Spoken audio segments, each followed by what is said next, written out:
NCERT school പാഠ്യപദ്ധതിയിലെ ചരിത്രപരമായ പ്രാതിനിധ്യത്തെക്കുറിച്ചുള്ള നിലവിലെ സംവാദത്തിൽ അഭിപ്രായം രേഖപ്പെടുത്തി നടൻ ആർ മാധവൻ. മുഗൾ രാജവംശം മുമ്പ് സ്കൂൾ ചരിത്ര പാഠപുസ്തകങ്ങളിൽ ആനുപാതികമല്ലാത്ത വലിയൊരു ഭാഗം കൈവശപ്പെടുത്തിയിരുന്നുവെന്ന് മാധവൻ ചൂണ്ടിക്കാട്ടി. കേസരി ചാപ്റ്റർ 2 ഇത് unrolled story of Jallianwala Bagh എന്ന ചിത്രത്തിന്റെ പ്രമേയത്തിൽ ചരിത്രത്തിന് വിരുദ്ധമായി സർഗാത്മക സ്വാതന്ത്ര്യം എടുത്തു എന്ന ആരോപണം കൊണ്ട് പ്രതികരിക്കുകയായിരുന്നു അദ്ദേഹം. ഇത് പറയുന്നതിന് തനിക്ക് കുഴപ്പങ്ങൾ ഉണ്ടായേക്കാം, പക്ഷേ താൻ അത് പറഞ്ഞിരിക്കുമെന്ന് വ്യക്തമാക്കിക്കൊണ്ടാണ് മാധവൻ തന്റെ അഭിപ്രായം പ്രകടിപ്പിച്ചത്. ചെറുപ്പത്തിൽ സ്കൂൾ ചരിത്രം പഠിച്ചപ്പോൾ മുഗളന്മാരെ കുറിച്ച് 8 അധ്യായങ്ങളും ഹാരപ്പ മോഹൻജദാരോ നാഗരികതകളെക്കുറിച്ച് 2 അധ്യായങ്ങളും ബ്രിട്ടീഷ് ഭരണത്തെയും സ്വാതന്ത്ര്യ സമരത്തെയും കുറിച്ച് 4 അധ്യായങ്ങളും ദക്ഷിണേന്ത്യയിലെ ചോളർ, പാണ്ഡ്യർ, പല്ലവർ, ചേരർ എന്നിവരെ കുറിച്ച് 1 അധ്യായവും മാത്രമാണ് ഉണ്ടായിരുന്നതെന്ന് മാധവൻ ചൂണ്ടിക്കാട്ടി. ബ്രിട്ടീഷുകാരും മുഗളന്മാരും നമ്മെ ഏകദേശം 800 വർഷത്തോളം ഭരിച്ചു. എന്നാൽ ചോള സാമ്രാജ്യത്തിന് 2400 വർഷം പഴക്കമുണ്ട്. അവർ സമുദ്രയാത്രയുടെയും നാവിക ശക്തിയുടെയും തുടക്കക്കാരായിരുന്നു. റോം വരെ നീളുന്ന സുഗന്ധവ്യഞ്ജന പാതകൾ അവർക്കുണ്ടായിരുന്നു. നമ്മുടെ ചരിത്രത്തിലെ ആ ഭാഗം എവിടെ? നമ്മുടെ ശക്തമായ നാവികസേന ഉപയോഗിച്ച് ആങ്കോർ വാട്ട് വരെ ക്ഷേത്രങ്ങൾ നിർമ്മിച്ചതിനെ കുറിച്ച് എവിടെയാണ് പരാമർശം?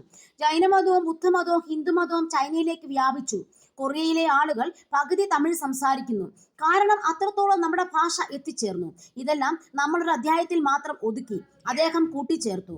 7ാം ക്ലാസ്സിലെ ചരിത്ര പാഠപുസ്തകങ്ങളിൽ നിന്ന് മുഗൾ സാമ്രാജ്യത്തെയും ഡൽഹി സുൽത്താനേറ്റിനെയും കുറിച്ചുള്ള എല്ലാ പരാമർശങ്ങളും നീക്കം ചെയ്യാനുള്ള National Council of Education Research and ട്രെയിനിങ്ങിന്റെ തീരുമാനത്തെക്കുറിച്ച് നിലവിൽ ഒരു സംവാദം നടക്കുന്നുണ്ട് എന്നത് ശ്രദ്ധേയമാണെന്ന് മാധവൻ പറഞ്ഞു. ഈ ഭാഗങ്ങൾക്ക് പകരം പുണ്യഭൂമി ശാസ്ത്രം, Maha Kumbh Mela, make in India, Beti Bachao Beti Padhao തുടങ്ങിയ സർക്കാർ സംരംഭങ്ങളെക്കുറിച്ചുള്ള ഉള്ളടക്കമാണ് ഉൾപ്പെടുത്തിയിരിക്കുന്നതെന്നും അദ്ദേഹം ചൂണ്ടിക്കാട്ടി.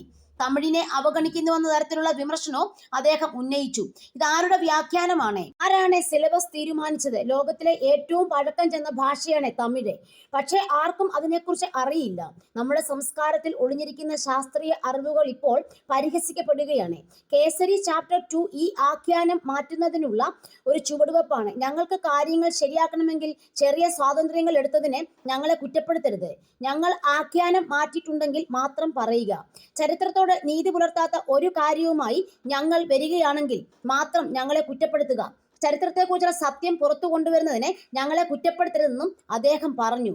ബ്രിട്ടീഷുകാർ ചരിത്രത്തെ എങ്ങനെ പുനരാവിഷ്കരിച്ചു എന്നതിലുള്ള നിരാശയും അദ്ദേഹം പ്രകടിപ്പിച്ചു. ജനറൽ ഡയറും അദ്ദേഹത്തിന്റെ പേരക്കുട്ടിയും പറഞ്ഞത് നമ്മൾ വെടിവെച്ച് കൊല്ലപ്പെടേണ്ട തീവ്രവാദികളും കൊള്ളക്കാരുമായിരുന്നു എന്നാണ്. വെടിയുണ്ടകൾ തീർന്നതുകൊണ്ടാണ് അദ്ദേഹം വെടിവെപ്പ് നിർത്തിയത്. തെറ്റായ ഒരു ആഖ്യാനം സൃഷ്ടിക്കാൻ തക്കവണ്ണം നിങ്ങൾക്ക് എങ്ങനെ ചരിത്രത്തെ വെള്ളപൂശാൻ കഴിയുമെന്ന് മാധവൻ ചോദിച്ചു. ഇതൊരു വസ്തുതയാണെന്നും മാധവൻ അഭിപ്രായപ്പെട്ടു.